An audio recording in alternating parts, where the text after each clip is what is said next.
एक ऐसी जगह जहाँ पर खुद देवराज इंद्र ने छुपाए कर्ण के कवच और कुंडल। जिस जगह के बारे में जानकर आप हैरान रह जाएंगे, क्योंकि कलयुग में ना आज तक इस जगह के बारे में किसी को पता तक नहीं था, लेकिन आपको आज पता चलने वाला है। आज का ये वीडियो जरा से हटकर है, लेकिन यकीन मानिए आज जिन रहस्यों के बारे में हम आपको बताने जा रहे हैं ना, उन रहस्यों को सुनकर आप भी आश्चर्य से भर जाएंगे।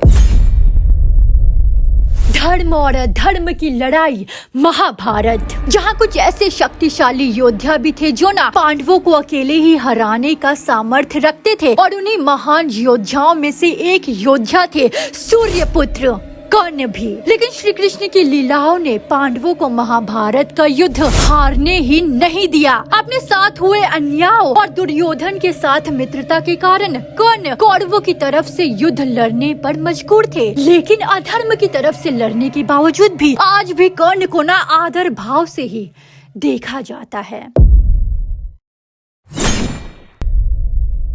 सब ये बात जानते हैं कि कर्ण का जन्म ना दिव्य कवच और कुंडल के साथ हुआ था। ये कवच और कुंडल इतने ज्यादा शक्तिशाली थे कि इनको भेद पाना ना किसी भी अस्त्र शस्त्र की ना बस की बात नहीं थी। महाभारत में कौरवों का पहला ना भारी था, क्योंकि कौरवों के साथ कई सारे महान योद्धा थे, जैसे कि भीष्म पितामह, गुरु द्रोणाचार्य और अश्वत्थामा भी। आज के युग में हम जानना चाहते हैं कि आखिर कर्ण का कवच और कुंडल कहाँ है, लेकिन उससे पहले ना हमें ये जानना जरूरी है कि आखिर ये कवच और कुंडल इतने शक्तिशाली क्यों थे, और आखिर वो कौन से धातु से बने थे, और उनके अंदर ना ऐसी कौन सी शक्ति समाहित थी।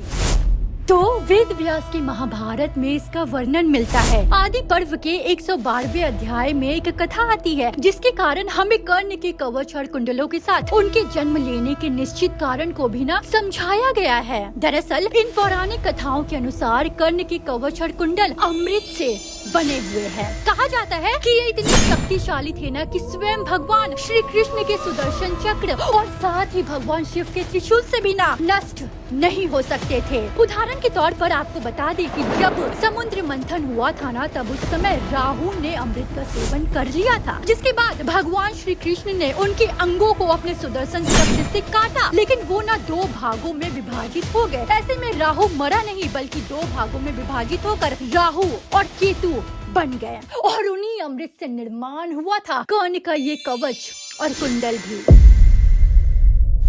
साथ ही वेद व्यास की महाभारत में ना कई बार कवच और कुंडल के साथ जन्मे कर्ण को एक युवा योद्धा के तौर पर बताया गया है। अब इसके पीछे भी ना एक गहरी साइंस है। वो कुंडल कर्ण को इतना ज्यादा ऊर्जा प्रदान करते थे कि कर्ण ना हमेशा ही एक युवा की तरह जोश से भरे रहते थे। उनकी रफ्तार भी हमेशा तेज रहती थी, और वो एकदम हमेशा ही चौकन्ने रहते थे। इसीलिए अगर आपने वेद व्यास की महाभारत पढ़ी है ना, तो वहाँ पर हमेशा ही ये वर्णन मिलता है कि कुरुक्षेत्र युद्ध में कर्ण को अनेकों बार एक युवा योद्धा के तौर पर प्रस्तुत किया गया है। ऐसे में ये बिल्कुल साफ है कि कर्ण के कवच और कुंडल इतने ज्यादा शक्तिशाली थे कि वो न उन्हें युवा भी बनाते थे और उनकी सुरक्षा भी किया करते थे।